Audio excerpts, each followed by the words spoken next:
स्वागत है दोस्तों मेरे YouTube channel GK GS express 32 में। और हम बताए थे कि आज से हम संविधान का टॉपिक स्टार्ट कर रहे हैं और उसमें विजयी भाव सीरीज को प्रारंभ कर रहे हैं और इसके माध्यम से सारे के सारे क्वेश्चन को डिस्कस करेंगे, सारे के सारे थ्योरी को डिस्कस करेंगे और संविधान में जितने भी मुख्य और महत्वपूर्ण बिंदु है जो हमसे परीक्षाओं में पूछा जाता है उसका ही चर्चा करेंगे। तो आइए क्लास को स्टार्ट कर देते हैं। पहला चैप्टर हमने रखा है कि भारतीय संविधान का ऐतिहासिक पृष्ठभूमि। तो पहला पॉइंट है हमारा कि सन 1600 ईस्वी में ब्रिटिश ईस्ट इंडिया की कंपनी की स्थापना हुई। इस समय ब्रिटेन की महारानी एलिजाबेथ प्रथम थी। सन 1600 ईस्वी में ब्रिटिश ईस्ट इंडिया कंपनी की स्थापना हुई। इस समय ब्रिटेन की प्रधानमंत्री हुआ करती थी एलिजाबेथ प्रथम। एलिजाबेथ प्रथम ने ब्रिटिश ईस्ट इंडिया कंपनी को भारत के साथ व्यापार करने का एकाधिकार प्रदान किया। ब्रिटिश ईस्ट इंडिया कंपनी की स्थापना के समय मुगल बादशाह हुआ करते थे अकबर, क्योंकि सन 1600 में ब्रिटिश ईस्ट इंडिया कंपनी की स्थापना हुई। इस समय मुगल बादशाह अकबर हुआ करते थे, परंतु कंपनी ने अपना व्यापार प्रारंभ मुगल बादशाह जहांगीर के शासनकाल से प्रारंभ किया, जबकि ब्रिटिश ईस्ट इंडिया कंपनी और अंग्रेजों के बीच जो संघर्ष हुआ वो औरंगजेब के शासनकाल से हुई मानी जाती है। 1707 में औरंगजेब का निधन हो गया और 1707 में जब औरंगजेब का निधन हुआ तो भारत की राजनीति में ब्रिटिशर्स जो थे वो हस्तक्षेप करना प्रारंभ कर दिए और 1757 में एक विशाल युद्ध हुआ जिसको हम लोग प्लासी के युद्ध के नाम से जानते हैं। ये युद्ध 23 जून 1757 को हुआ रॉबर्ट क्लाइव और सिराजुद्दौला के बीच, जिसमें रॉबर्ट क्लाइव अर्थात ब्रिटिशों की जीत हुई थी। इसी युद्ध में मीर जाफर ने सिराजुद्दौला को धोखा दिया था और उसकी हत्या करवा दी थी अपने बेटे के हाथों से, मीर मूरन के हाथों से। अब पॉइंट है हमारा बहुत ही जो महत्वपूर्ण है, पूछा जाता है कि 1764 के बक्सर युद्ध के बाद ब्रिटिश ईस्ट इंडिया कंपनी एक क्षेत्रीय शक्ति के रूप में उभरने लगी। पूछा भी जाता है कि बक्सर का युद्ध कब हुआ, तो 1764 को हुआ और प्लासी का युद्ध कब हुआ, तो 23 जून 1757 को हुआ, पूछा भी जाता है। और इसके बाद 1773 का रेगुलेटिंग एक्ट के बारे में थोड़ा सा हम पॉइंट लिखे हैं जो पूछा जाता है कि 1773 के रेगुलेटिंग एक्ट के तहत बंगाल के गवर्नर के कार्य अधिकार शक्ति में इजाफा कर दिया गया और इसका पदनाम बदलकर बंगाल का गवर्नर जनरल कर दिया गया। देखिए 1773 में बंगाल का गवर्नर जनरल हो गया। 1773 में बंगाल का गवर्नर जनरल, पूरा का पूरा याद करा देंगे दोस्तों। बंगाल का गवर्नर जनरल और 1773 में बंगाल का गवर्नर जनरल पद आया और इस पद पर सर्वप्रथम कौन बैठे, तो वारेन हेस्टिंग्स बैठे। तो इसकी भी चर्चा करेंगे। 1773 के बाद आया हमारा 1833 का चार्टर एक्ट। 1833 के चार्टर एक्ट के तहत बंगाल के गवर्नर जनरल का पदनाम बदलकर भारत का गवर्नर जनरल कर दिया गया। भारत का गवर्नर जनरल, देखिए यहाँ पे बंगाल का गवर्नर जनरल ये शब्द जो है 1773 में है, ठीक, लेकिन यही चीज यहाँ बंगाल को हटाकर यहाँ भारत का गवर्नर जनरल जोड़ दिया। भारत का गवर्नर जनरल, तो भारत के गवर्नर जनरल के पद पर सर्वप्रथम बैठे थे लॉर्ड विलियम बेटिंग 1833 में। इसकी चर्चा हम बहुत ही विस्तार से करने वाले हैं। इसके बाद आया था 1858 का भारत परिषद अधिनियम 1858 का। इसमें क्या किया गया था कि भारत के गवर्नर जनरल का पद नाम बदल के कर दिया गया था वायसराय। और इससे पहले देखा जाए तो क्या हुआ था, तो यहाँ पे 1757 में प्लासी युद्ध को जीतने के बाद रॉबर्ट क्लाइव क्या बना था, बंगाल का गवर्नर बना था। केवल बंगाल का गवर्नर इतना ही तक बना था। देखिए लिख देते हैं, बंगाल का गवर्नर बना था, बंगाल का गवर्नर। और इन सारे चीजों को याद कर लेना है, और याद तो करवाना हमारी जिम्मेदारी है। और देखिए आगे चलते हैं, क्या पॉइंट है हम लोगों का जो कि बहुत ही महत्वपूर्ण है। 1858 के भारत परिषद अधिनियम के तहत भारत के गवर्नर जनरल का पद नाम बदलकर भारत का वायसराय कर दिया गया। अब देखिए पॉइंट में लिखे हैं यही जो कि बहुत ही महत्वपूर्ण है कि बंगाल के प्रथम गवर्नर कौन थे। तो बंगाल के प्रथम गवर्नर जो थे वो रॉबर्ट क्लाइव थे। रॉबर्ट क्लाइव और सिराजुद्दौला के बीच ही युद्ध हुआ था प्लासी का, 23 जून 1757 को। और बंगाल के अंतिम गवर्नर कौन थे, ये शब्द जो आ रहा है बंगाल का गवर्नर, ये तो प्रथम हो गए रॉबर्ट क्लाइव। ठीक, यहाँ पे प्रथम लिख देते हैं, प्रथम हो गए रॉबर्ट क्लाइव।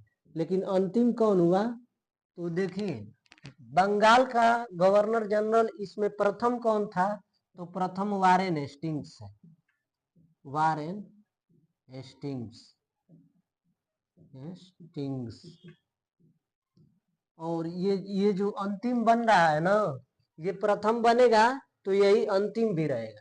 तो वारेन हेस्टिंग भी बंगाल का अंतिम गवर्नर था, अंतिम वारेन हेस्टिंग्स। ठीक, उम्मीद करते हैं कि समझ पा रहे होंगे।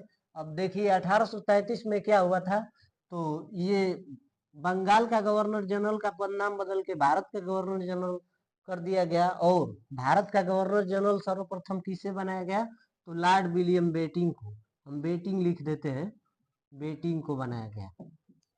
ये प्रथम भारत के गवर्नर जनरल थे, प्रथम। तो अंतिम बंगाल का गवर्नर जनरल कौन था, तो यही था, अंतिम बंगाल का गवर्नर जनरल यही था। ठीक, अब देखिए यहाँ पे वायसराय की बात करें तो पूछा जाता है कि भारत का अंतिम गवर्नर जनरल, यहाँ लिखना है, जनरल भूल गए हैं, जनरल। ठीक, भारत का अंतिम गवर्नर जनरल कौन था, तो इससे पहले देखा जाए तो वायसराय कौन था पहला, तो कैनिंग था, लॉर्ड कैनिंग। पूछा भी जाता है कि 1857 की क्रांति के समय भारत का गवर्नर जनरल कौन था, तो लॉर्ड कैनिंग था। और ये तो प्रथम हो गए, प्रथम। लेकिन यही जो होंगे भारत का गवर्नर जनरल अंतिम हो, तो अंतिम लिख देते हैं यहाँ पे, अंतिम। देखिए एक बार विस्तार से समझा देते हैं कि 1757 में क्या पद का नाम था, तो बंगाल का गवर्नर नामक पद था, केवल और केवल बंगाल का गवर्नर नामक पद था 1757 में। उसके बाद 1773 का रेगुलेटिंग एक्ट आया, उसके तहत बंगाल का गवर्नर तो था ही, इसके साथ साथ बंगाल का गवर्नर में ये जनरल शब्द जोड़ दिया गया अलग से। जनरल शब्द यहाँ पे देखिए भिन्न है। 1757 में क्या है, बंगाल का गवर्नर है केवल, और यहाँ पे 1773 में क्या जोड़ दिया, तो बंगाल का गवर्नर के साथ साथ ये जनरल शब्द जोड़ दिया। ठीक, और उसके बाद क्या हुआ, तो यहाँ पे देखिए बंगाल के जगह पे क्या कर दिया, तो भारत जोड़ दिया, भारत जोड़ दिया और भारत का गवर्नर जनरल कर दिया इसको।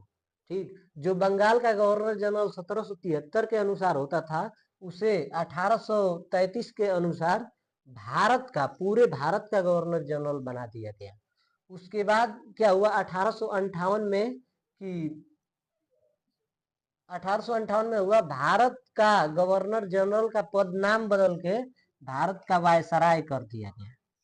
तो ये 4 डेट है जो आपको याद रखना है, और यहाँ से प्रश्न पूछा ही जाता है देखिए बंगाल का गवर्नर जनरल प्रथम कौन था, तो रॉबर्ट क्लाइव था। वही बात करें बंगाल का, देखिए केवल बंगाल का गवर्नर कौन था, तो रॉबर्ट क्लाइव था जो प्रथम था। और बंगाल का गवर्नर जनरल कौन था, जो कि प्रथम था, यहाँ प्रथम लिख देते हैं, प्रथम। तो बंगाल का गवर्नर जनरल प्रथम थे वारेन हेस्टिंग्स। कई बार बोल रहे हैं कि आपको याद है, और कोई बात नहीं। और अंतिम बंगाल का गवर्नर कौन होगा, तो यही वारेन हेस्टिंग्स ही होगा। देखिए उसके बाद 1833 का मतलब भारत का गवर्नर जनरल, तो प्रथम कौन थे, भारत के प्रथम गवर्नर जनरल कौन थे, तो लॉर्ड विलियम बेटिंग थे। वहीं बंगाल का अंतिम गवर्नर जनरल कौन था, तो भी लॉर्ड विलियम बेटिंग होगा। ठीक, अब देखिए 1858 में सबसे पहले वायसराय के पद पर किसे बैठाया गया, तो लॉर्ड कैनिंग को बैठाया गया, जो कि पूछा जाता है। और प्रथम बने थे वायसराय लॉर्ड कैनिंग, लेकिन इससे पहले चल रहा है भारत का गवर्नर जनरल, तो अंतिम कोई रहा होगा व्यक्ति, तो अंतिम भी यही है। जो प्रथम होगा वो अंतिम भी होगा। इसका ट्रिक है कि जो प्रथम होगा रॉबर्ट क्लाइव को छोड़ के, ठीक, यहाँ पे पॉइंट है कि रॉबर्ट क्लाइव को छोड़ के जो प्रथम होगा, लिख देते हैं नोट में एक पॉइंट, नोट लिख देते हैं, आप लोग भी नोट कीजिए, क्योंकि पूरा का पूरा हमको याद करवाना है कि रॉबर्ट क्लाइव को छोड़कर, रॉबर्ट क्लाइव को छोड़कर, रॉबर्ट क्लाइव को छोड़कर जितने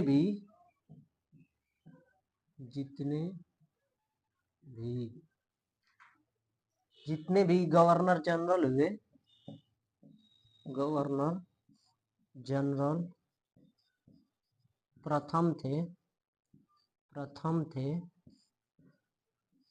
वे अंतिम भी थे। ऐसे याद रखिए, वे अंतिम भी थे। बस आपको शब्दों पे ध्यान देते जाना है, अंतिम भी थे।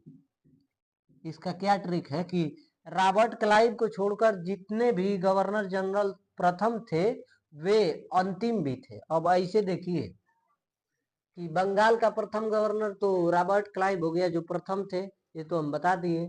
लेकिन यहाँ से इसको छोड़ के बोले हैं हम, तो 1773 में बंगाल का गवर्नर जनरल कौन था, तो वारेन हेस्टिंग्स था। तो देखिए ये वारेन हेस्टिंग्स है जो कि अंतिम बंगाल का गवर्नर भी है, तो यहाँ से आप याद रख सकते हैं। तो यही पॉइंट था। अब अगला पॉइंट का हम डिस्कस करते हैं आपके सामने। ओ सॉरी दोस्तों, जस्ट 1 मिनट रुकिए थोड़ा, तो किस चीज से मुझे है। और नेक्स्ट पॉइंट जो हमारा हेडिंग के रूप में रहेगा कि 1773 का रेगुलेटिंग एक्ट। तो आप लोग भी साथ साथ नोट करते चलिए। और आपको बता दें कि 1773 के रेगुलेटिंग एक्ट के तहत ही गवर्नर का पद बदल के, बंगाल के गवर्नर का पद नाम बदल के बंगाल का गवर्नर जनरल नामक पद कर दिया गया था। तो इसका चर्चा हम पूरा विस्तार से करते हैं। रुकिए थोड़ा सा मिटा लेते हैं, क्योंकि हम अकेले हैं, कैमरामैन भी नहीं है। तो 1773 पूरा का पूरा नोट करते चलिए दोस्तों। यहाँ से लिखते हैं 1773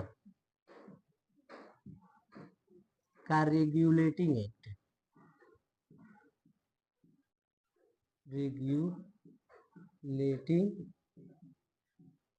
एक्ट। अब देखिए 1773 के रेगुलेटिंग एक्ट के तहत फिर चर्चा करेंगे। बंगाल का अंतिम गवर्नर कौन था, लिख देते हैं, इसी के तहत बदला गया था। तो बंगाल के अंतिम गवर्नर, बंगाल के अंतिम गवर्नर,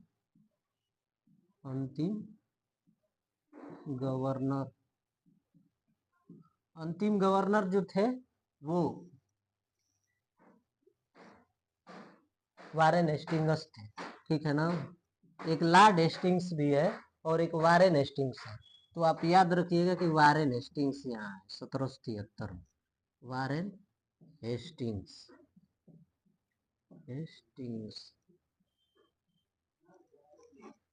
तो देखिए बंगाल के अंतिम गवर्नर कौन थे, तो वारेन हेस्टिंग्स थे।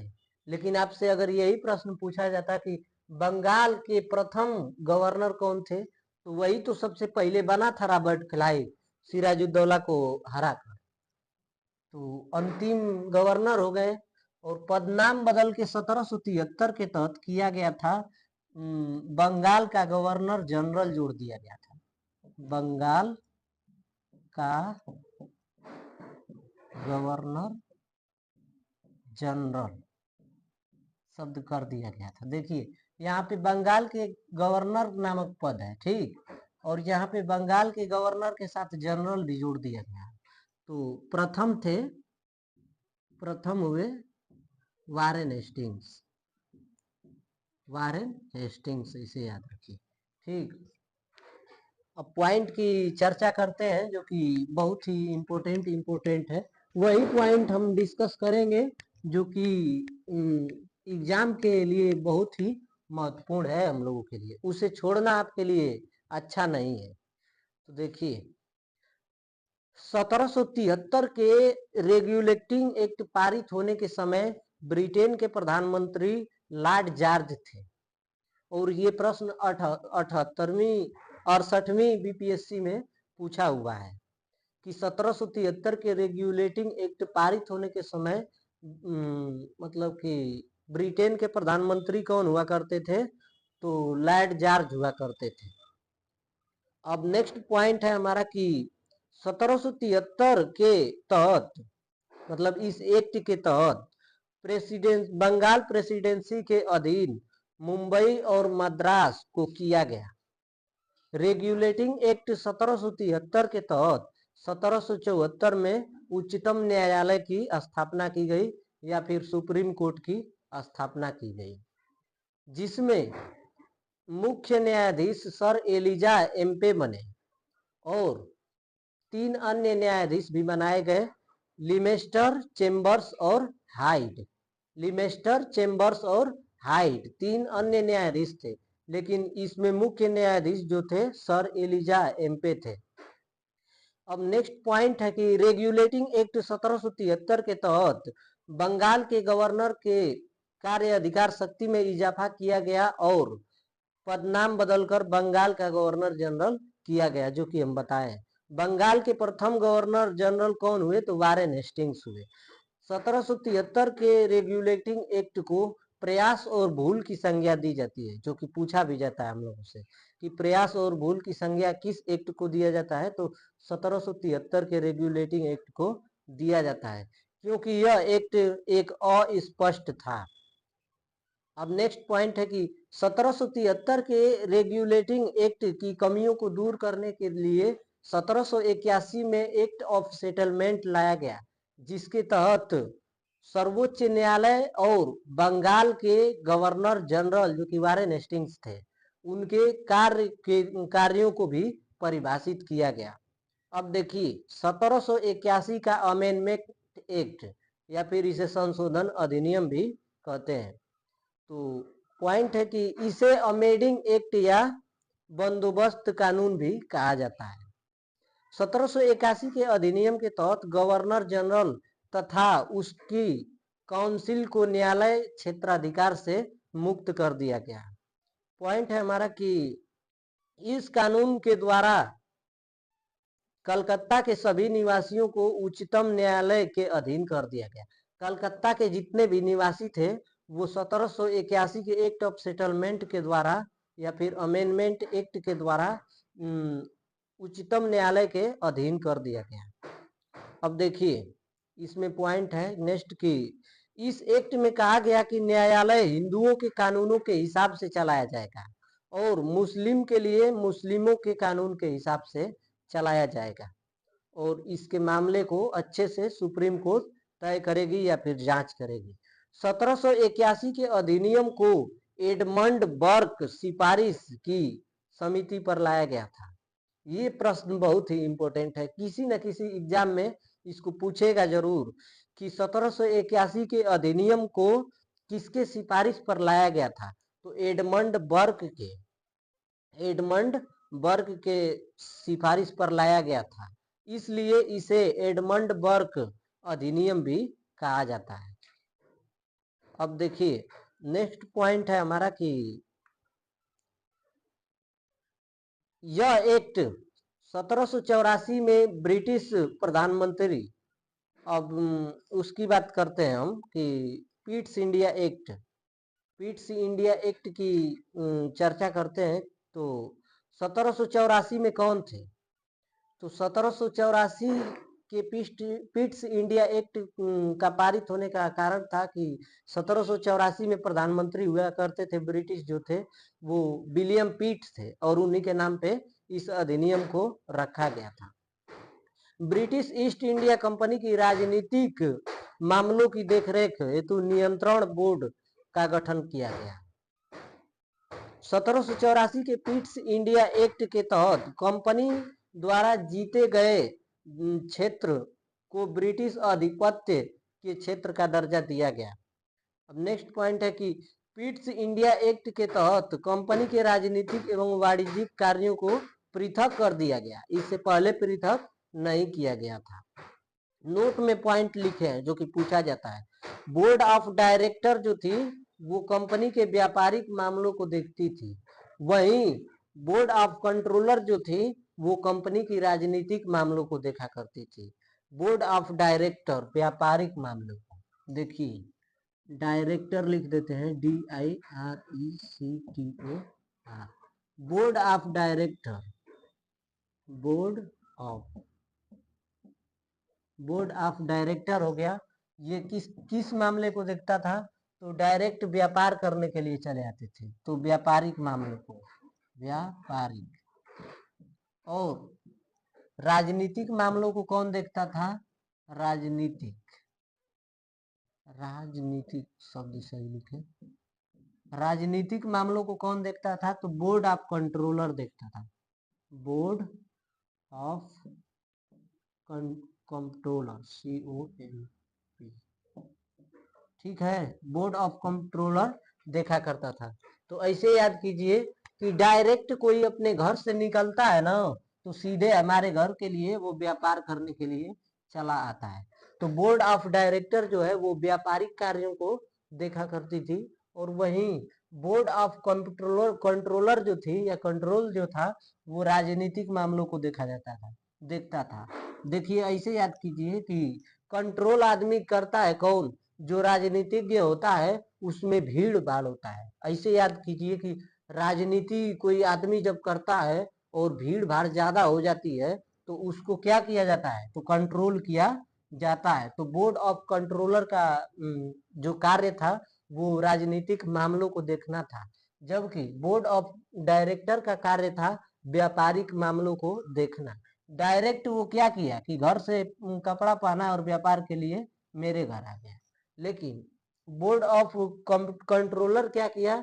तो राजनीति में जितने भी लोग शामिल थे दंगा न हो जाए तो उनको कंट्रोल किया। ठीक, तो राजनीतिक मामला जो थी वो बोर्ड ऑफ कंट्रोलर देखा करती थी। ऐसे दोस्तों इतना डिस्कशन किए इस पर कि इसको आप भूलेंगे नहीं, और इन सब का शॉर्ट वीडियो भी लेके आएंगे कि याद हुआ करें। अब देखिए 1786 का एक्ट देखते हैं। 1784 के पिट्स इंडिया एक्ट में संशोधन 1786 के अधिनियम के तहत किया गया, जिसे 1786 का अमेंडमेंट एक्ट भी कहा जाता है। 1786 के एक्ट के तहत गवर्नर को विशेषाधिकार वीटो की शक्ति प्रदान की गई। 1786 में वीटो की शक्ति प्रदान की गई। 1786 में लॉर्ड कॉर्नवालिस जिनका मकबरा हमारे गाजीपुर में ही स्थित है, तो 1786 में लॉर्ड कॉर्नवालिस को बंगाल का गवर्नर जनरल नियुक्त किया गया। लॉर्ड कॉर्नवालिस ने बंगाल का गवर्नर जनरल पद स्वीकारने से पहले यह मांग रखी थी कि उसे सेनापति का पद भी दिया जाए। तो इसके मांग को जो बोर्ड ऑफ डायरेक्टर और बोर्ड ऑफ कंट्रोलर हुआ करती थी उन्होंने स्वीकार कर लिया। तो नोट में एक पॉइंट लिखे हैं कि Lord Cornwallis commander in chief बनने वाले अर्थात सेनापति बनने वाले पहले गवर्नर जनरल थे। इस पॉइंट को भी पूछा जाता है, आप लोग ध्यान रखिएगा। 1786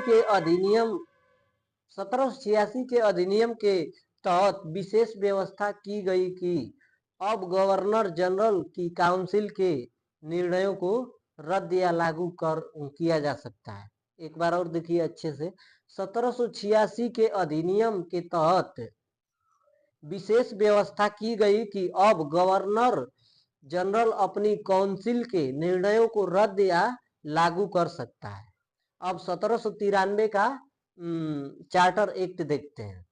तो 1793 के चार्टर एक्ट में यह प्रावधान किया गया कि कंपनी को अगले 20 वर्षों तक के लिए व्यापारिक एकाधिकार प्राप्त रहेगा। अब नोट में देखिए पॉइंट लिखे हैं कि ब्रिटिश ईस्ट इंडिया कंपनी की स्थापना जो हुई वो सन 1600 में हुई मानी जाती है। इस समय ब्रिटेन की महारानी हुआ करती थी एलिजाबेथ प्रथम। एलिजाबेथ प्रथम ने कंपनी को 15 वर्षों के लिए व्यापारिक एकाधिकार प्रदान की थी। परंतु नोट में देखिए दूसरा पॉइंट है कि परंतु इंग्लैंड के राजा जेम्स प्रथम ने कंपनी को अनिश्चित काल के लिए व्यापारिक एकाधिकार प्रदान किया।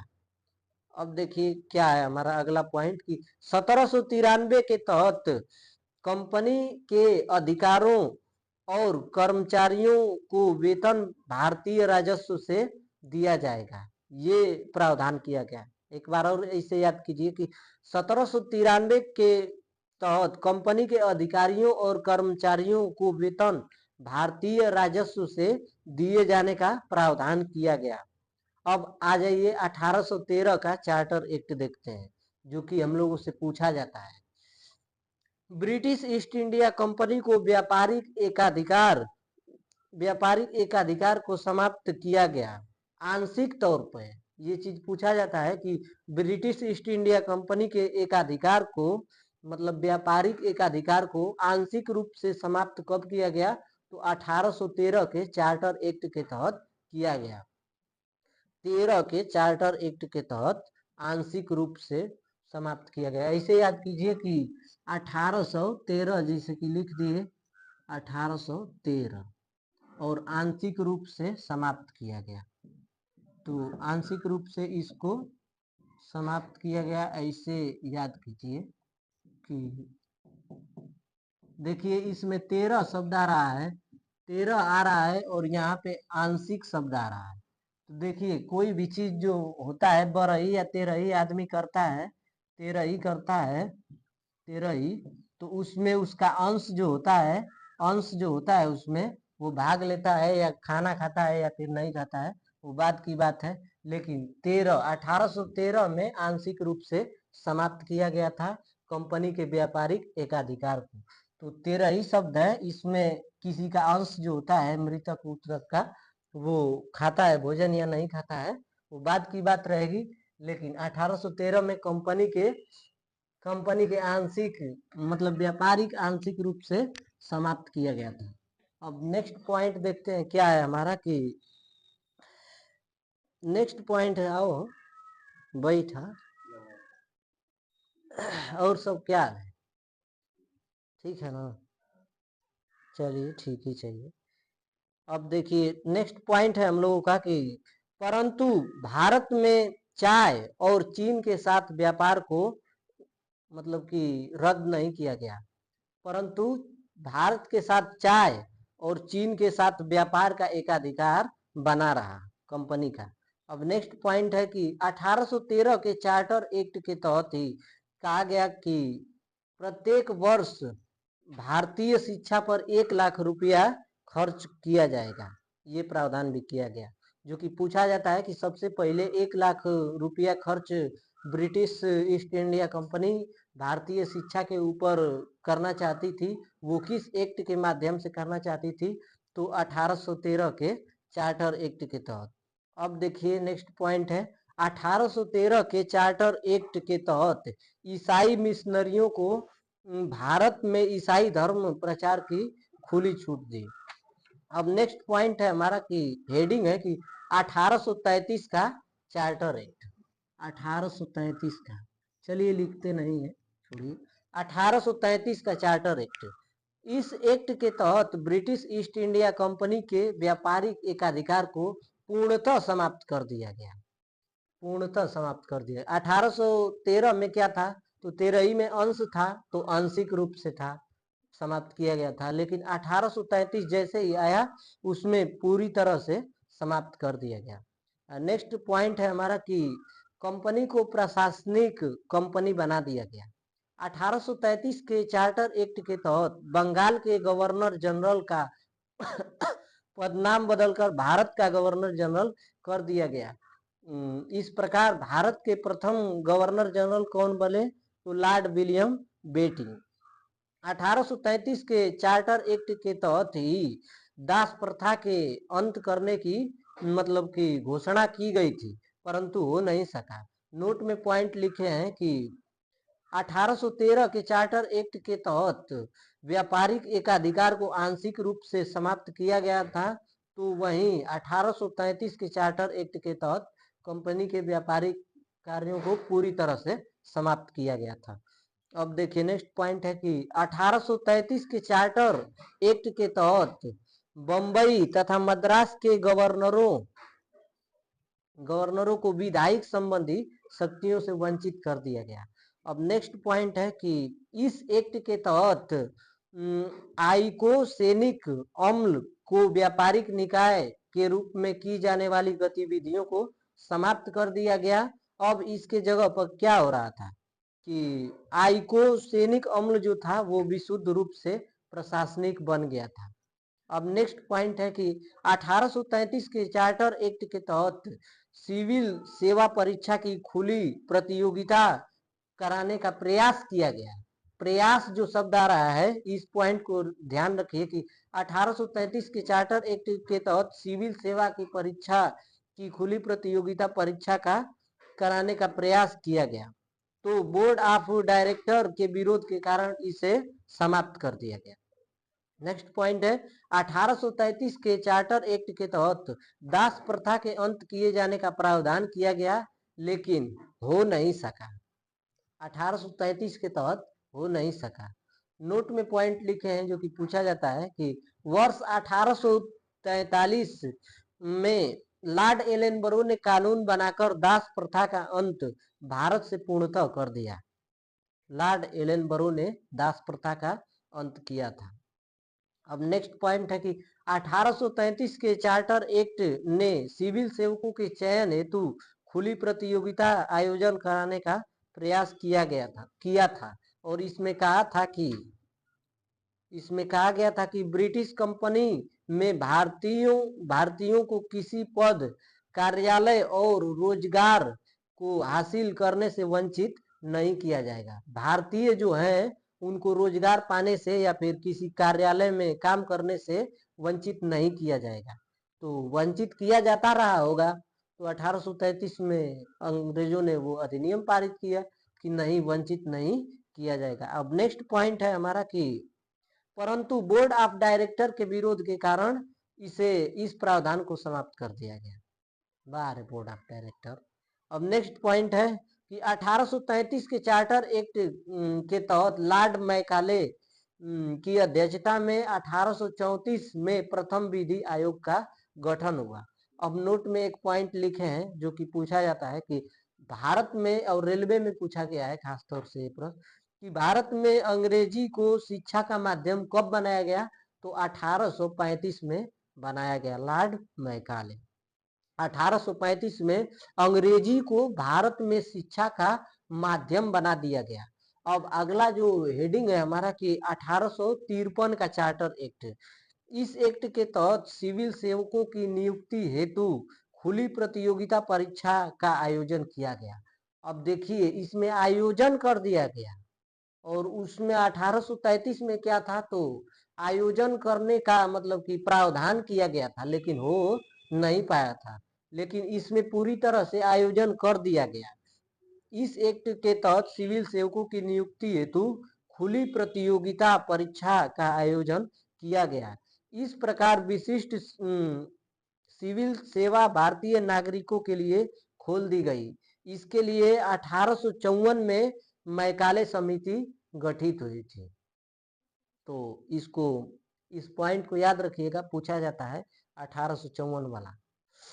अब नेक्स्ट जो नोट में लिखे हैं कि इससे पहले सिविल सेवकों की नियुक्ति बोर्ड ऑफ डायरेक्टर के द्वारा किया जाता था। नोट फिर है कि सिविल सेवा प्रतियोगिता प्रारंभ कराने वाला विश्व का पहला देश कौन था? तो चीन था। अब नोट में दूसरा पॉइंट है कि सिविल सेवा प्रतियोगिता परीक्षा पास करने वाले प्रथम भारतीय कौन थे? तो सत्येंद्र नाथ टैगोर थे। ठीक, ये प्रश्न भी कई बार पूछा गया है कि सिविल सेवा प्रतियोगिता परीक्षा को पास करने वाले प्रथम भारतीय व्यक्ति कौन थे? तो वो सत्येंद्र नाथ टैगोर थे। अब नोट में फिर पॉइंट लिखे हैं, नोट वाला पॉइंट आपको छोड़ना नहीं है, वो पूछा ही जाएगा। जो हम दिन रात जाग के और बहुत ही मेहनत करके इस कंटेंट को बना पाए हैं, तो आप लोग इसको जाया मत कीजिएगा, पढ़िएगा जरूर और पूरा पढ़िएगा। नोट में लिखे हैं कि 1922-23 ईस्वी में सिविल सेवा प्रतियोगिता परीक्षा लंदन के साथ साथ भारत कोष्ठक में इलाहाबाद में प्रारंभ हुई थी, तो इलाहाबाद में भी होना प्रारंभ हुआ। 1853 के चार्टर एक्ट में कहा गया कि कंपनी ब्रिटेन की महारानी के इच्छा रहने तक भारत में प्रशासनिक कंपनी बनी रहेगी। अब नेक्स्ट पॉइंट है हमारा कि इस एक्ट के तहत विधान परिषद के गठन का प्रावधान किया गया। अब आइए नेक्स्ट पॉइंट देखते हैं क्या है हमारा कि 1853 के चार्टर एक्ट के तहत गवर्नर जनरल की परिषद को विधायी एवं प्रशासनिक कार्यों से अलग कर दिया गया। अब देखिए नेक्स्ट हेडिंग है हमारा कि ब्रिटिश ताज का शासन, और ब्रिटिश ताज का शासन जो चला गया था वो 1858 में क्राउन या ताज के हाथ में चला गया था, और 1858 से लेके 1947 तक रहा था। 1947 में तो हम लोग आजाद हो ही गए थे और उसके बाद अंग्रेज अपने यहाँ चले गए। तो देखिए 1858 के भारत परिषद अधिनियम को भारत शासन को बेहतर बनाने वाला अधिनियम भी कहा जाता है। 1858 के भारत परिषद अधिनियम के तहत ब्रिटिश ईस्ट इंडिया कंपनी के शासन का अंत कर दिया गया और ब्रिटिश क्राउन या ताज के शासन को स्थापित किया गया। देखिए इससे पहले जो थी वो ब्रिटिश कंपनी शासन किया करती थी। 1600 में स्थापना हुआ और 1858 में ब्रिटिश ईस्ट इंडिया कंपनी को अंत किया गया और ब्रिटिश क्राउन या ताज का शासन आ गया, जो कि राजा महाराजा हुआ करते थे ब्रिटेन के, उनके हाथों में वो शक्ति चली गई कि नहीं हम इस पे अब अपना प्रभुसत्ता कायम करेंगे। तो यही बात है कि 1858 में ब्रिटिश ईस्ट इंडिया कंपनी के शासन का अंत कर दिया गया तथा ब्रिटिश क्राउन या ताज के शासन को स्थापित किया गया। नोट में देखिए पॉइंट है कि अर्थात भारत का शासन सीधे महारानी विक्टोरिया के अधीन चला गया। अब नेक्स्ट पॉइंट 1858 के अधिनियम के तहत भारत के गवर्नर जनरल का पद नाम बदल के भारत का वायसराय कर दिया गया, जो कि हम आपको पीछे बताए हैं। 1858 नहीं, नोट में देखिए कि भारत के प्रथम वायसराय कौन बने? तो लॉर्ड कैनिंग बने। पूछा ही जाएगा आपसे कि भारत के प्रथम वायसराय कौन थे? तो लॉर्ड कैनिंग थे। नेक्स्ट पॉइंट है कि 1858 के अधिनियम के तहत बोर्ड ऑफ कंट्रोलर तथा बोर्ड ऑफ डायरेक्टर का अंत कर दिया गया। इसके स्थान पर भारत सचिव का पद नया मतलब कि पद आया। 1858 के अधिनियम के तहत बोर्ड ऑफ डायरेक्टर और बोर्ड ऑफ कंट्रोलर को समाप्त कर दिया गया भारत से और एक नया पद आया जिस पद का नाम दिया गया भारत सचिव। अब नोट में देखिए कि भारत सचिव के पद पर सर्वप्रथम लॉर्ड स्टैनली बैठे। लॉर्ड स्टैनली जो थे वो भारत के प्रथम सचिव थे। ये चीज भी पूछा गया है हम लोगों से। नेक्स्ट पॉइंट है कि भारत सचिव की सहायता के लिए 15 सदस्यीय परिषद का गठन किया गया, जो एक सलाहकार समिति थी। इस परिषद का अध्यक्ष भारत सचिव को बनाया गया। 1858 के भारत परिषद अधिनियम के तहत मुगल सत्ता का अंत कर दिया गया। आपको बता दें कि 1858 में मुगल शासक हुआ करते थे, वो बहादुर शाह जफर द्वितीय हुआ करते थे, जिनके शासन का भारत से अंत कर दिया लॉर्ड कैनिंग ने, क्योंकि लॉर्ड कैनिंग वायसराय हुआ करता था। और निर्वासित जीवन जीने के लिए लॉर्ड कैनिंग ने बहादुर शाह जफर अर्थात मुगल बादशाह को रंगून भेज दिया। रंगून हमारा पड़ता है म्यांमार में। और पूछा भी जाता है कि किसकी समाधि जो है वो रंगून में है, तो बहादुर शाह जफर द्वितीय की समाधि जो है वो रंगून में है। और इन चीजों को हम लोग इतिहास में भी देखेंगे, लेकिन भारत के संविधान की ऐतिहासिक पृष्ठभूमि की चर्चा कर रहे हैं तो उसमें इतिहास का कुछ पोर्शन आता है। तो देखिए, और इस पॉइंट को हमने बहुत ही मतलब मेहनत करके नोट किया है। अब देखिए नेक्स्ट पॉइंट की 1858 के अधिनियम के तहत भारत से द्वैध शासन प्रणाली को समाप्त किया गया। और द्वैध शासन प्रणाली किसने लागू किया था? तो लागू किया था सबसे पहले गवर्नर कौन बना था? तो सबसे पहला गवर्नर था बंगाल का रॉबर्ट क्लाइव। तो रॉबर्ट क्लाइव ने ही द्वैध शासन को लगाया था। अब नेक्स्ट पॉइंट देखते हैं क्या है हमारा कि 1861 का भारत परिषद अधिनियम। 1861 के भारत परिषद अधिनियम के तहत वायसराय को आपातकाल में बिना काउंसिल की संस्तुति के अध्यादेश जारी करने की शक्ति प्रदान किया गया। ऐसे अध्यादेश की अवधि 6 माह हुआ करती थी। राष्ट्रपति किस अनुच्छेद के तहत अध्यादेश जारी करता है? तो 1, 2, 3 तो अनुच्छेद 123 के तहत राष्ट्रपति जो है वो अध्यादेश जारी करता है। ऐसे याद कीजिएगा इसको कि कोई भी आदमी है जब ऐसे लेके खड़ा है बंदूक, बोलता है कि 1, 2, 3 123 हो गया ना, तो तुरंत अध्यादेश जारी हो गया, मतलब कि भागो यहाँ से। तो ऐसे याद करना है, जो कि हम पूरा का पूरा याद कराएंगे आपको। और कुछ चीजें तो हमारे भी हाथ में नहीं है दोस्तों, आप समझ सकते हैं। अब नेक्स्ट पॉइंट है कि 1861 के अधिनियम के तहत भारत में मंत्रिमंडलीय प्रणाली या कैबिनेट प्रणाली की नींव पड़ी। नेक्स्ट पॉइंट है कि इस अधिनियम के तहत बंगाल उत्तर पश्चिम प्रांत पंजाब में विधान परिषदों का गठन किया गया। बंगाल में 1862 में विधान परिषद का गठन किया गया, उत्तर पश्चिम प्रांत में 1866 में गठन किया गया और पंजाब में 1897 में गठित किया गया। अब नेक्स्ट पॉइंट है कि 1862 में लॉर्ड कैनिंग ने बनारस के राजा, पटियाला के महाराज और सर दिनकर राव को विधान परिषद में मनोनीत किया।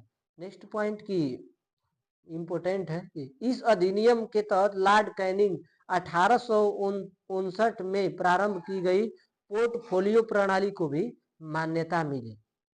अब हेडिंग है हमारा कि 1873 का भारत परिषद अधिनियम। इस अधिनियम में यह प्रावधान किया गया कि ब्रिटिश कंपनी को कभी भी भंग किया जा सकता है। 73 72 काम नहीं हो पा रहा था, इसलिए 73 हो रहा था। तो 73 होगा तो ब्रिटिश कंपनी को कभी भी भंग किया जा सकता है, ये चीज कहा गया था 1873 के भारत परिषद अधिनियम में। अब नेक्स्ट पॉइंट है कि इस अधिनियम के प्रावधान के तहत 1 जनवरी 1884 को ब्रिटिश कंपनी को औपचारिक तौर पर भंग कर दिया गया। अब 1892 का भारत परिषद अधिनियम देखते हैं। 1892 का 28 दिसंबर 1885 को स्थापित किया गया था भारतीय राष्ट्रीय कांग्रेस को। और भारतीय राष्ट्रीय कांग्रेस की स्थापना सर एलन ऑक्टेवियन ह्यूम ने किया था। और कांग्रेस के दबाव में आकर ही यह अधिनियम पारित किया गया, मतलब 1892 का अधिनियम पारित किया गया। 1892 के अधिनियम के तहत अप्रत्यक्ष निर्वाचन प्रणाली की शुरुआत की गई। हम लोगों से पूछा गया है कई बार कि 1892 के अधिनियम के तहत किस प्रकार की निर्वाचन प्रणाली को शुरुआत की गई, तो अप्रत्यक्ष निर्वाचन प्रणाली की शुरुआत की गई। अब नोट में देखिए, भारत में प्रत्यक्ष निर्वाचन प्रणाली की शुरुआत 1919 के भारत शासन अधिनियम के तहत हुई।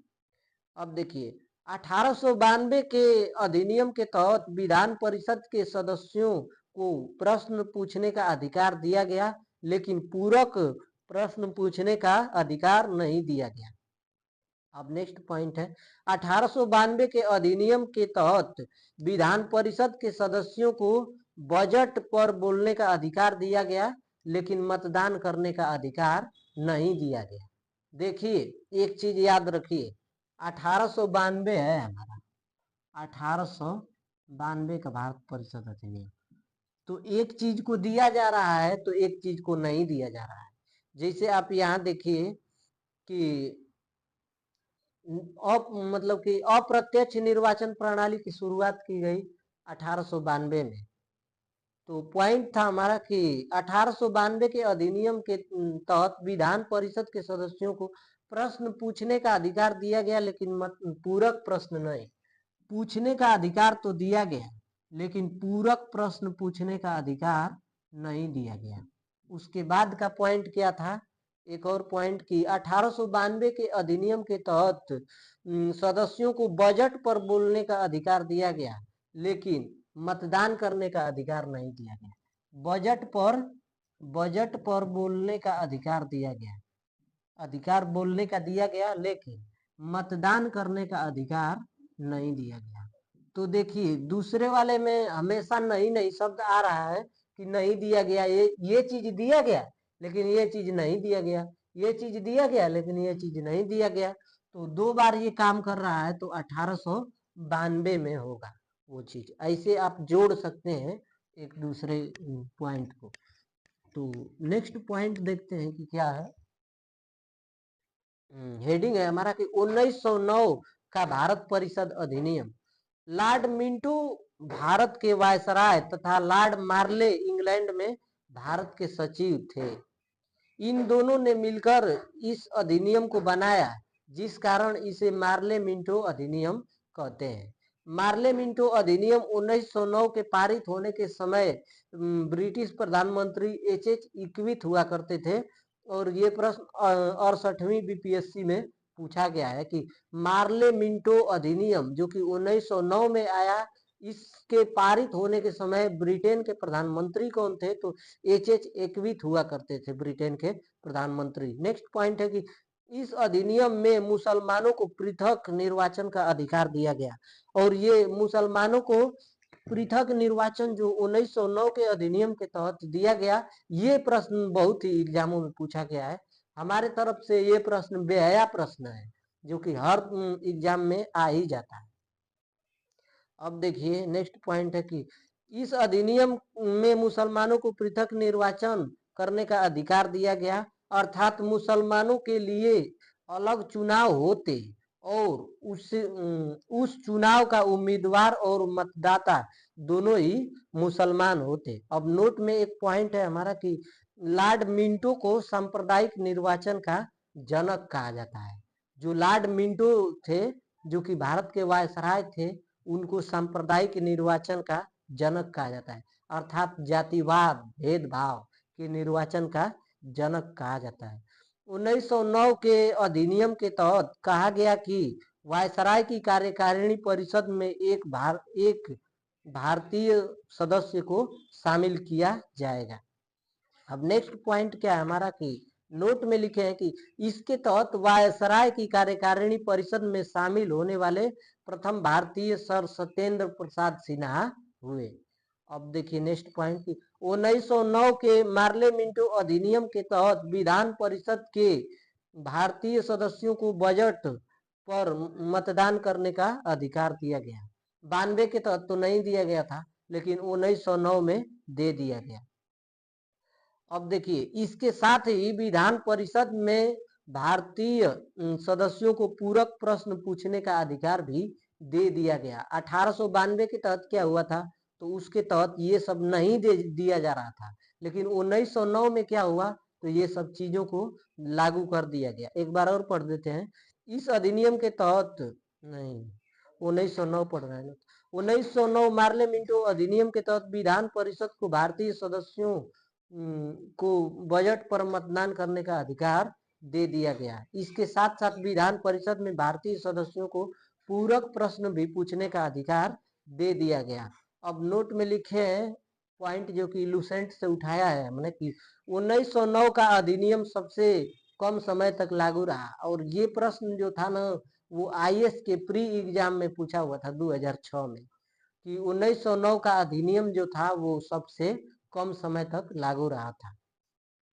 अब देखिए कि इस अधिनियम के तहत presidency corporation, chambers of commerce, विद्यालयों और जमींदारों के लिए अलग प्रतिनिधित्व का प्रावधान किया गया। अब नेक्स्ट हेडिंग है हमारा कि 1909 का भारत शासन अधिनियम। 1919 का भारत शासन अधिनियम, 1919 के अधिनियम को भारत सचिव हुआ करते थे मांटेग्यू तथा वायसराय हुआ करते थे चेम्सफोर्ड ने मिलकर बनाया, जिस कारण इस अधिनियम को मांटेग्यू चेम्सफोर्ड सुधार अधिनियम भी कहा जाता है। देखिए, मांटेग्यू जो थे वो वायसराय थे और चेम्सफोर्ड जो थे वो सचिव थे। मांटेग्यू चेम्सफोर्ड ऐसे याद कीजिए, मांटेग्यू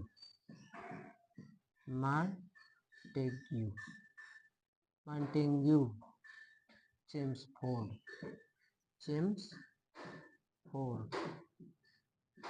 सुधार अधिनियम कब आया, तो 1919 में आया।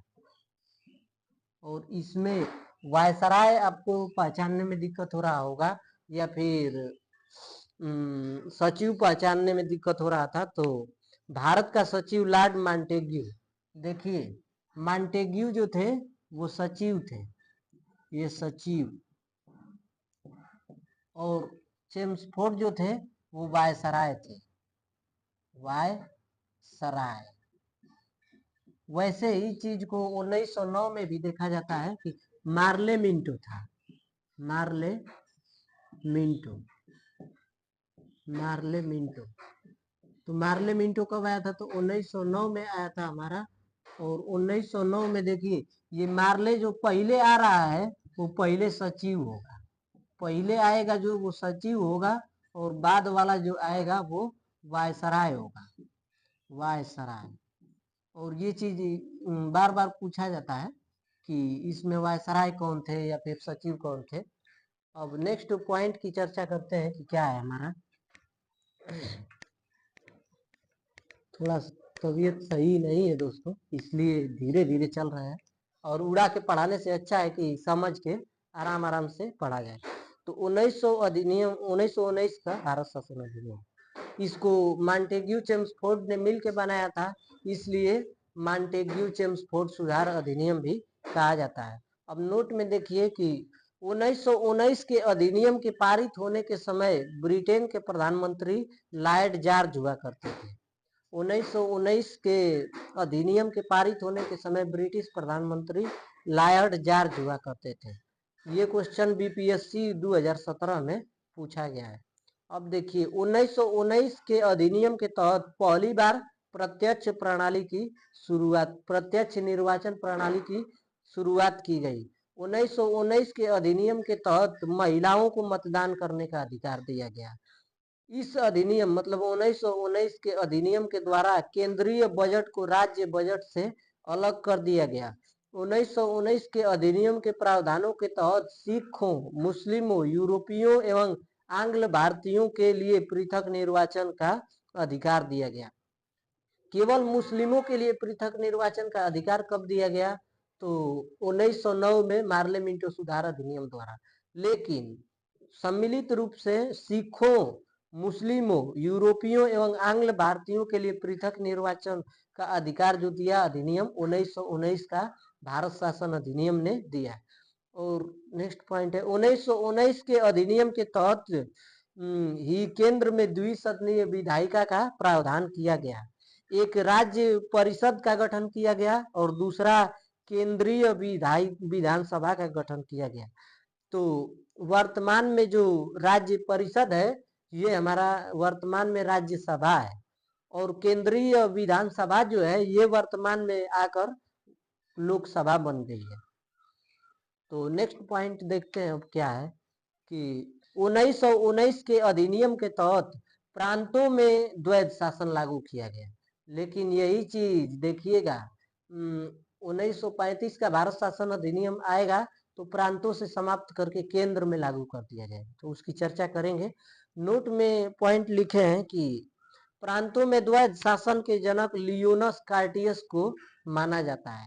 लियोनस कार्टियस जो थे वो प्रांतों में द्वैध शासन को लागू करवाए थे सुचारू रूप से और सबसे पहले ये कार्य उन्होंने किया था। तो इसलिए प्रांतों में द्वैध शासन को लागू करवाने का जनक कहा जाता है लियोनस कार्टियस को। 1919 के अधिनियम के तहत संघ लोक सेवा आयोग का गठन 1926 में हुआ। नोट, ली आयोग 1923-24 की सिफारिश पर सिविल सेवकों की भर्ती के लिए केंद्रीय लोक सेवा आयोग का गठन किया गया। कभी पूछ लिया जाए कि किस आयोग के तहत 1926 में स्थापना हुआ था या फिर आयोग का गठन हुआ था संघ लोक सेवा आयोग का, तो वो ली आयोग था। ली आयोग ल से क्या है तो संघ लोक सेवा आयोग, ल से लोक सेवा, देखिए ल से लोक सेवा आयोग, लोक सेवा आयोग, और यहाँ पे है ली आयोग की सिफारिश पर, ली आयोग की सिफारिश पर लोक सेवा आयोग को सम्मिलित किया गया था। तो ऐसे ही याद कर सकते हैं एक एक पॉइंट को। और आइए देखते हैं नेक्स्ट पॉइंट क्या है हमारा। 1919 के अधिनियम के तहत भारत सचिव को अधिकार दिया गया कि वह भारत में महालेखा परीक्षक की नियुक्ति कर सकता है। 1919 के अधिनियम के अंतर्गत एक वैधानिक आयोग का गठन किया गया जिसका कार्य 10 वर्ष बाद, जिसकी समीक्षा की जांच 10 वर्ष बाद होनी थी, ठीक, और रिपोर्ट प्रस्तुत करना था। अब देखिए नेक्स्ट पॉइंट कि इस अधिनियम में केंद्रीय विधानसभा और वायसराय के अध्यादेश जारी करने की शक्तियों को बनाए रखा गया, जिसमें वीटो करने या सम्राट के विचारों के लिए आरक्षित करने की शक्ति दी गई। नेक्स्ट जो कि नोट में लिखे हैं पॉइंट, इसको छोड़ना नहीं है। भारत शासन अधिनियम 1919 की समीक्षा की जांच हेतु साइमन कमीशन आयोग का गठन लंदन में किया गया 1927 में। साइमन कमीशन आयोग का भारत आगमन कब हुआ तो 1928 में। देखिए भारत शासन अधिनियम 1919 की समीक्षा की जांच करने के लिए 1927 में लंदन में साइमन कमीशन आयोग का गठन किया गया, जबकि साइमन कमीशन का भारत आगमन जो हुआ वो 1928 में हुआ। और हम लोग वो दिन कैसे भूल सकते हैं जो कि लाला लाजपत राय के साथ घटित हुआ था। पंजाब केसरी के नाम से विख्यात वो नेता जिसके ऊपर इतनी लाठियां जॉर्ज साइमन के आदेश पर बरसाई गई थी कि उन्होंने उनकी शहादत की प्राप्ति हुई थी। और भगत सिंह ने वो बेड़ा उठाया था कि हम साइमन को छोड़ेंगे नहीं, लेकिन गलती से कोई दूसरा ही मारा गया। तो इसका चर्चा हम इतिहास में बहुत ही विस्तार से करेंगे, लेकिन अभी संविधान को पढ़ रहे हैं हम लोग, तो थोड़ा सा पॉइंट था इसलिए हम उस चीज को बता दिए। अब देखिए साइमन कमीशन आयोग ने अपनी रिपोर्ट कब प्रस्तुत की तो 1930 में। देखिए लिख के समझा देते हैं। Simon commission, Simon commission, Simon commission, Simon जो कमीशन था ये इसका गठन जो हुआ, गठन लंदन में 1927 में हुआ।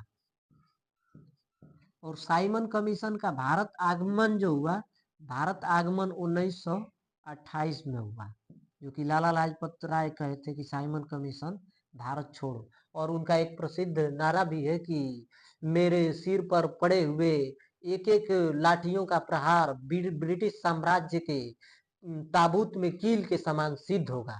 तो इस चीज को हम बताएंगे, लेकिन इतिहास में बताएंगे कि तो साइमन कमीशन आयोग का गठन हुआ था 1927 में लंदन में। साइमन कमीशन आयोग का भारत आगमन हुआ था। भारत आगमन लिख देते हैं, भारत आगमन। भारत आगमन 1928 में हुआ था। और साइमन कमीशन ने अपनी रिपोर्ट कब प्रस्तुत की थी? तो साइमन कमीशन ने अपनी रिपोर्ट 1930 में प्रस्तुत की थी। तो इन तीनों पॉइंटों को पूछा जाता है और तीनों पॉइंटों को आप लोग ध्यान रखिएगा। और बता दें कि 1930 के साइमन कमीशन आयोग 1930 के साइमन कमीशन आयोग का जो रिपोर्ट था उसी के तहत 3 गोलमेज सम्मेलन हुए। 3 गोलमेज सम्मेलन हुए। प्रथम गोलमेज सम्मेलन जो था वो हमारा हुआ 1931 में 1931 नहीं 1930 में हुआ, सॉरी। प्रथम गोलमेज सम्मेलन 1930 में हुआ और द्वितीय गोलमेज सम्मेलन हुआ जो हमारा द्वितीय गोलमेज सम्मेलन हमारा हुआ 1931 में। और तीसरा जो है गोलमेज सम्मेलन, तृतीय गोलमेज सम्मेलन, ये हुआ 1932 में। 1932 में पूछा जाता है कि 1931 में क्या हुआ था, तो समझाओ। तो आप लोग स्क्रीनशॉट भी ले सकते हैं अगर अच्छा लग रहा हो तो।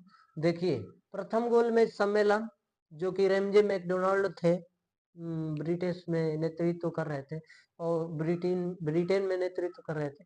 और द्वितीय गोलमेज सम्मेलन एक ऐसा था जिसमें महात्मा गांधी ने भाग लिया था। कांग्रेस की ओर से महात्मा गांधी जी ने भाग लिया था।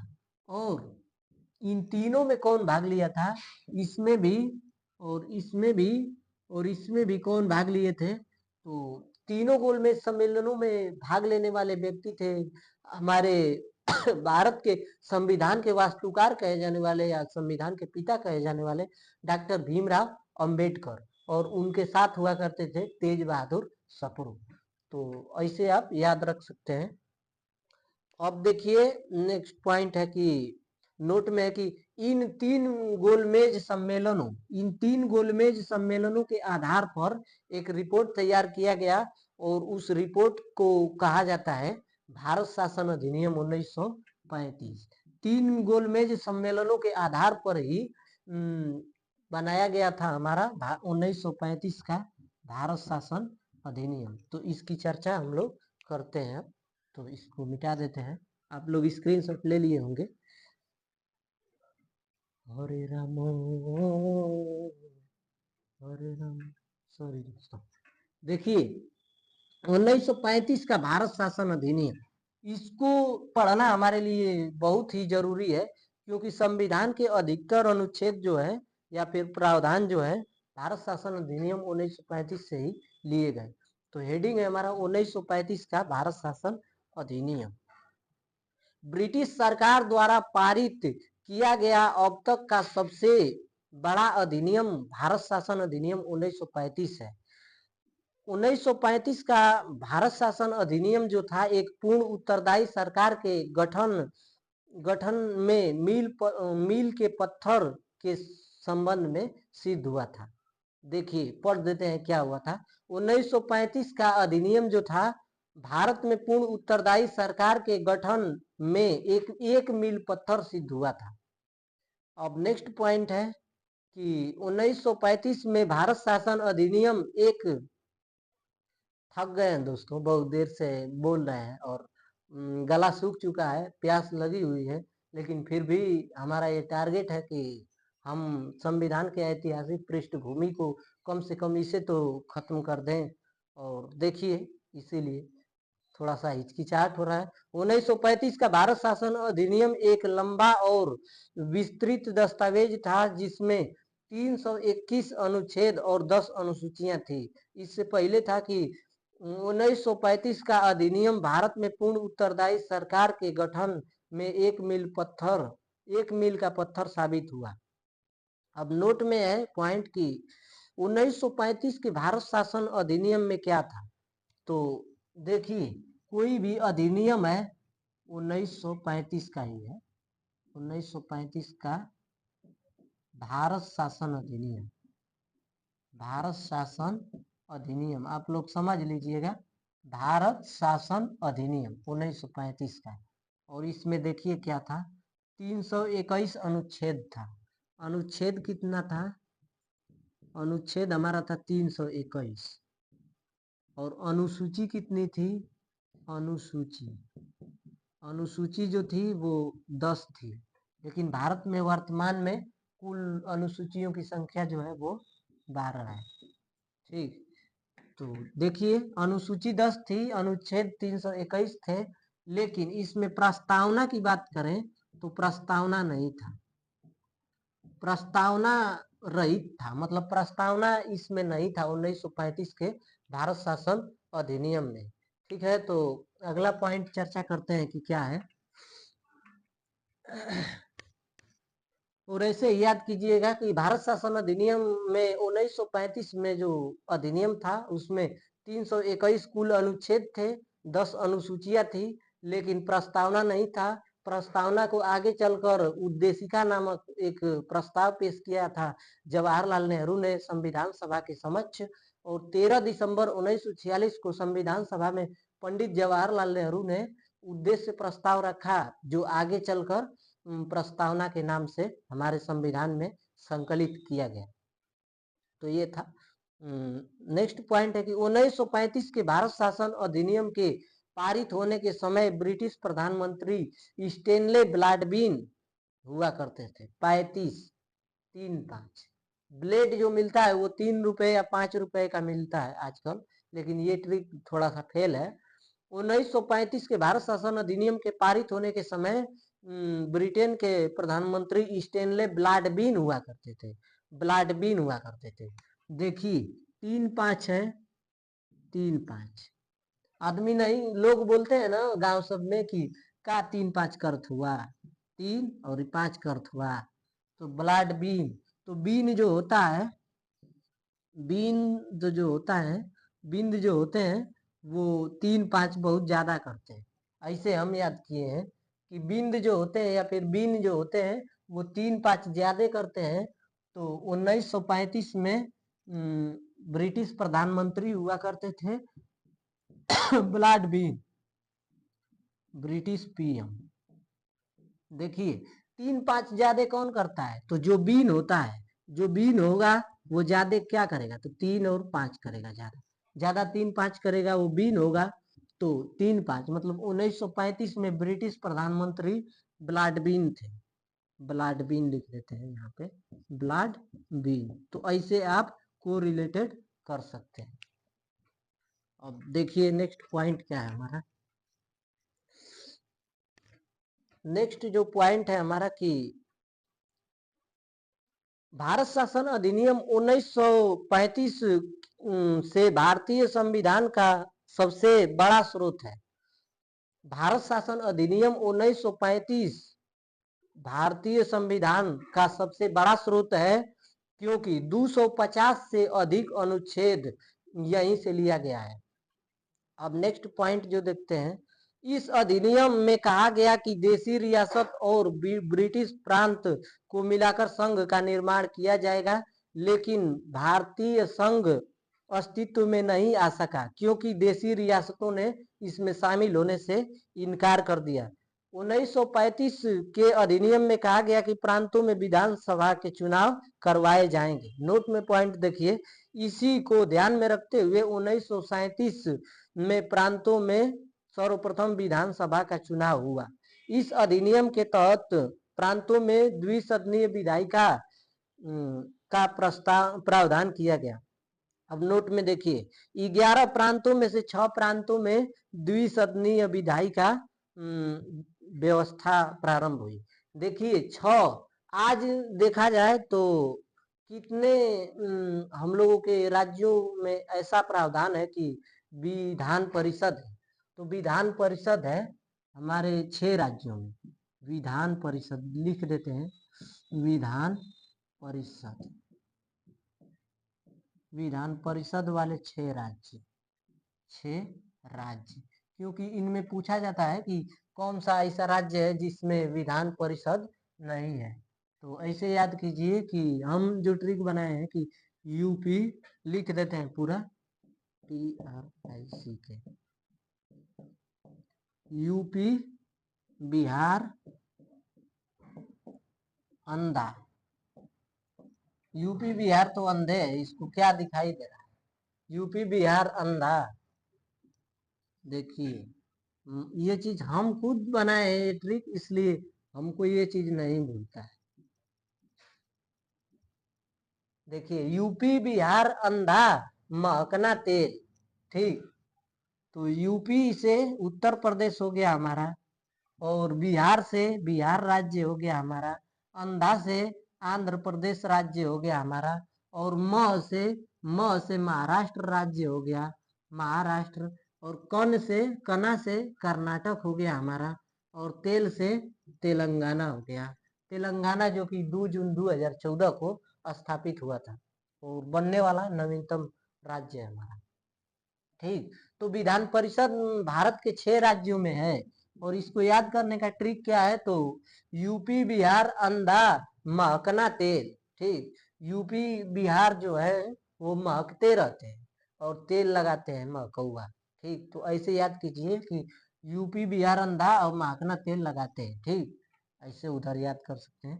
तो यूपी से उत्तर प्रदेश, बिहार से बिहार राज्य, अंधा से आंध्र प्रदेश, और म से महाराष्ट्र हो गया, कना से कर्नाटक हो गया, और तेल से तेलंगाना हो गया। ऐसे आपको याद रखना है। तो इन्हीं 6 राज्यों में जो है विधान परिषद का गठन किया गया है, और ये चीज हम लोगों से बार बार पूछा जाता है। अब नेक्स्ट पॉइंट जो है उसकी चर्चा करते हैं कि क्या है उसमें। तो भारत शासन अधिनियम 1935 के तहत दिल्ली में संघीय न्यायालय की स्थापना 1937 में हुआ। इस अधिनियम में संघ सूची, राज्य सूची और समवर्ती सूची का प्रावधान किया गया। देखिए सूची जो है वो सूची हमारा जो वो किस मतलब कि अनुसूची के अंतर्गत आता है? तो समवर्ती सूची, संघ सूची और राज्य सूची, 3 जो सूचियां हैं वो अनुसूची 7 लिख देते हैं। अनुसूची 7 में इसका वर्णन किया गया है। और संघ सूची जो कि केंद्र में होती है, संघ सूची, और समवर्ती सूची दूसरा है हमारा कि समवर्ती सूची,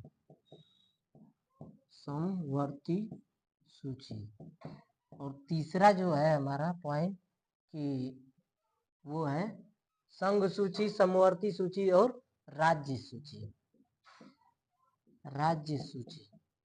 तो देखिए 1935 में ये इसका प्रावधान था, 1935 के भारत शासन अधिनियम में। और वर्तमान में देखा जाए तो वर्तमान के संविधान भारत के इसमें अनुसूची नंबर 7 में इसका वर्णन किया गया है। अनुसूची 7, ठीक। और सूची 3 प्रकार की बता दी आपको कि संघ सूची, राज्य सूची और समवर्ती सूची। ठीक, तो इनमें देख लेते हैं कि संघ सूची में कितने विषय थे? तो 59 विषय थे। 1935 में 59 विषय थे संघ सूची में।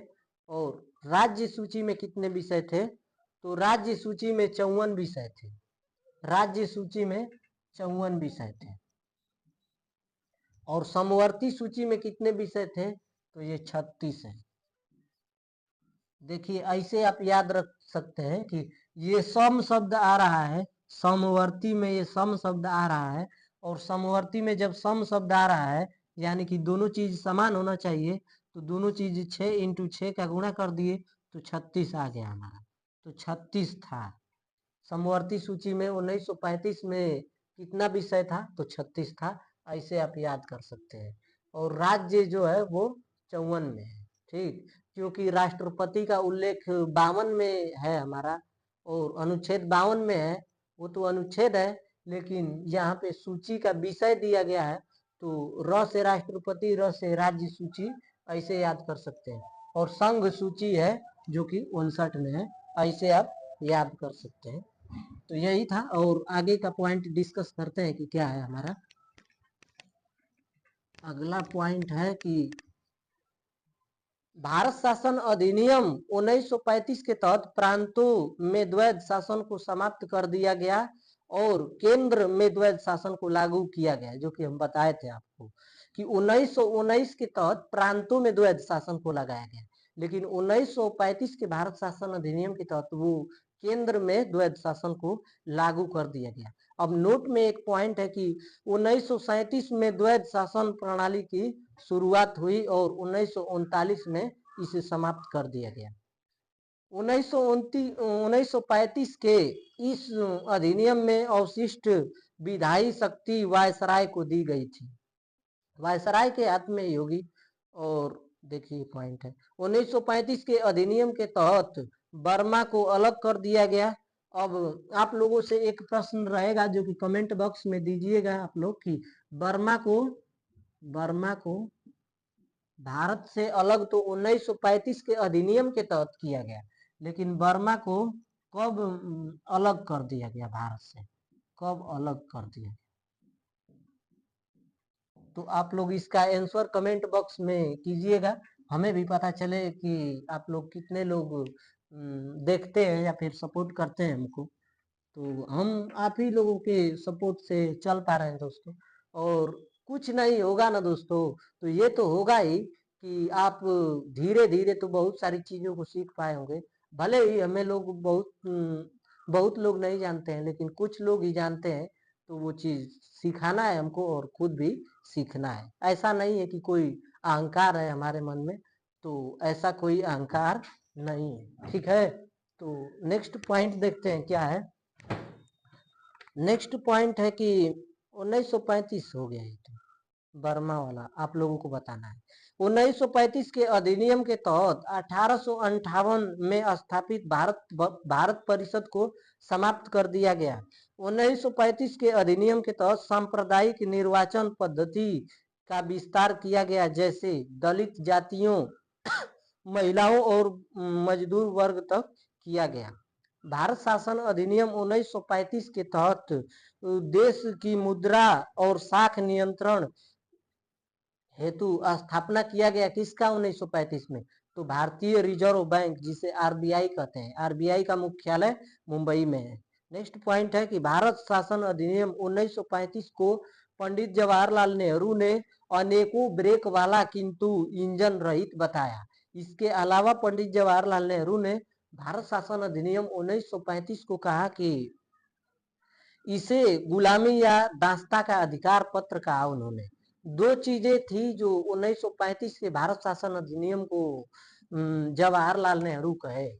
1935 जवाहरलाल, जेएल नेहरू लिख देते हैं, जेएल जवाहरलाल नेहरू 1935 के बारे में क्या कहते हैं?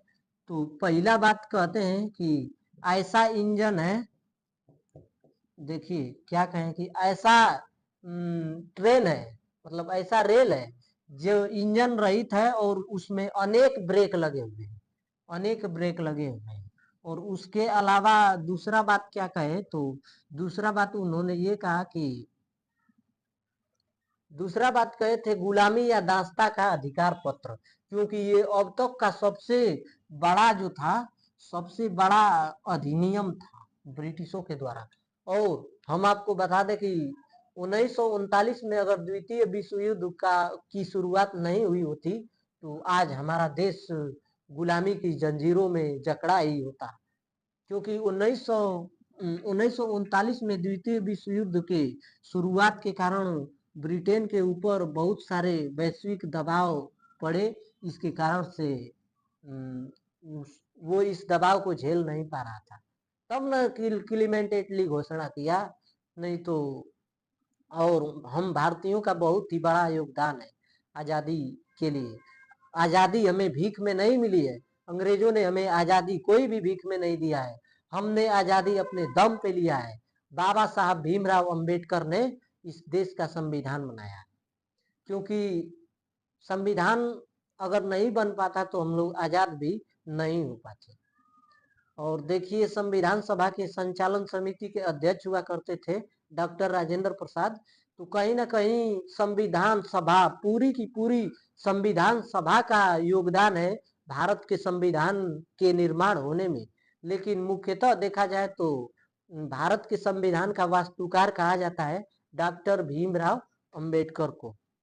अब नेक्स्ट पॉइंट देखते हैं क्या है कि 1935 के भारत शासन अधिनियम के बारे में डॉक्टर भीमराव अंबेडकर ने कहा है कि मुझे इस आरोप के संबंध में कोई क्षमा नहीं मांगनी है कि संविधान के प्रारूप में गवर्नमेंट ऑफ इंडिया एक्ट 1935 के बड़े भाग को पुनः उत्पादित कर दिया गया है।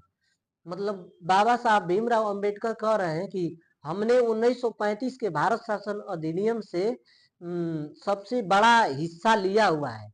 इसके संबंध में हमें क्षमा नहीं मांगना है, क्योंकि यही चीज दूसरे लोग कहाँ कर पा रहे थे, जो बाबा साहब भीमराव अंबेडकर ने कर दिखाया। भारत सरकार अधिनियम 1935 के कारण बंबई से सिंध प्रांत का निर्माण हुआ। अब नेक्स्ट पॉइंट क्या है हमारा कि ब्रिटिश संसद द्वारा पारित किया गया अंतिम अधिनियम कौन सा था? तो भारत शासन अधिनियम 1947 था। अब देखिए, हेडिंग है हमारा कि 1947 का भारतीय स्वतंत्रता अधिनियम। ब्रिटिश सांसद द्वारा पारित किया गया अंतिम अधिनियम यह था भारत स्वतंत्रता अधिनियम 1947। इस अधिनियम को ब्रिटिश संसद में 4 जुलाई 1947 को रखा गया। ब्रिटिश संसद ने इसे पारित 18 जुलाई 1947 को किया। इस अधिनियम मतलब 1947 के स्वतंत्रता अधिनियम के तहत ही लॉर्ड माउंटबेटन योजना को स्वीकृति दी गई, जिसके तहत भारत को आजादी मिली तथा इसका विभाजन हुआ और पाकिस्तान का निर्माण हुआ। 1947 के भारतीय स्वतंत्रता अधिनियम के तहत भारत में सचिव का पद समाप्त कर दिया गया तथा राष्ट्रमंडल के सचिव का पद लाया गया। देखिए, सचिव का पद जो आया था वो कब आया था? 1858 के भारत परिषद अधिनियम में आया था। और इस पद को समाप्त कब कर दिया गया? तो 1947 में समाप्त कर दिया गया। और इसके स्थान पर क्या आया? तो राष्ट्रमंडल के सचिव नामक नया पद आया। अब नोट में देखिए, प्रथम भारत सचिव लॉर्ड स्टेनले बने, तो वहीं अंतिम भारत सचिव लिस्टोवेल थे बने। प्रथम भारत के सचिव कौन बने? तो लॉर्ड स्टेनली बने। तो वहीं अंतिम भारत के सचिव कौन बने? तो लॉर्ड लिस्टोवेल बने। और झटके से आप लोगों से पूछ दें हम कि 1935 में ब्रिटिश प्रधानमंत्री कौन थे? तो ब्रिटिश प्रधानमंत्री थे ब्लॉड बीन। क्योंकि देखिए, बीन वगैरह जो होते हैं वो 3-5 ज्यादा करते हैं, 3-5 ज्यादा करते हैं। तो 1935 में ब्रिटिश प्रधानमंत्री थे ब्लॉड बीन। अब नेक्स्ट पॉइंट देखते हैं क्या है हमारा। याद तो हो ही रहा होगा दोस्तों, पूरा नहीं याद हो रहा होगा तो कुछ तो याद हो ही रहा होगा। और 1 बार 2 बार 3 बार जब आप देखेंगे इस चीज को तो याद हो ही जाएगा, ऐसा नहीं है कि याद नहीं होगा। अब नेक्स्ट पॉइंट है हमारा कि बाल्कन प्लान का संबंध भारतीय स्वतंत्रता अधिनियम 1947 से है। पंडित जवाहरलाल नेहरू के समक्ष बाल्कन प्लान लॉर्ड माउंटबेटन ने रखा था। और ये प्रश्न भी कई एग्जामों में पूछा हुआ है। नोट देखिए, आजादी के नोट में लिखे, आजादी के समय ब्रिटिश प्रधानमंत्री क्लीमेंट एटली हुआ करते थे, जो कि लेबर पार्टी के सदस्य थे या फिर प्रधानमंत्री थे। अब नेक्स्ट पॉइंट है, भारतीय स्वतंत्रता अधिनियम 1947 में यह कहा गया कि जब तक भारत का संविधान बनकर तैयार नहीं हो जाता तब तक 1935 के भारत शासन अधिनियम के तहत ही शासन प्रशासन को संचालित किया जाएगा। देखिए, 1947 के अधिनियम में कहा गया था कि जब तक भारत का संविधान बनकर तैयार नहीं हो जाता तब तक भारत में शासन 1935 के अधिनियम के आधार पर ही किया जाएगा। अब नेक्स्ट पॉइंट देखिए, 20 फरवरी 1947 को ब्रिटिश प्रधानमंत्री क्लीमेंट एटली ने घोषणा किया कि 30 जून 1947 को भारत से ब्रिटिश शासन समाप्त हो जाएगा। इस घोषणा से मुस्लिम लीग ने आंदोलन कर दिया और विभाजन की बात कही। 3 जून 1947 को माउंटबेटन ने विभाजन योजना पेश की, जिसे कांग्रेस और मुस्लिम लीग द्वारा स्वीकार कर लिया गया। क्या करते हम लोग भारतीय लोग, अगर मुस्लिम लीग ही है तो अपने ही लोग तो है, मुस्लिम हो या हिंदू हो अपने ही लोग तो है। अगर विरोध कर भी रहे हैं तो आजाद हो जाए तो हम लोग अपने में वो चीज समझ लेंगे। पहले हम लोगों का प्रथम प्रायोरिटी ये था कि किसी भी प्रकार से अंग्रेजों से हम लोग आजादी ले लें। तो यही बात था कि 1947 के इस अधिनियम को स्वीकार कर लिया गया, मतलब कि मुस्लिम लीग और भारतीय राष्ट्रीय कांग्रेस के द्वारा।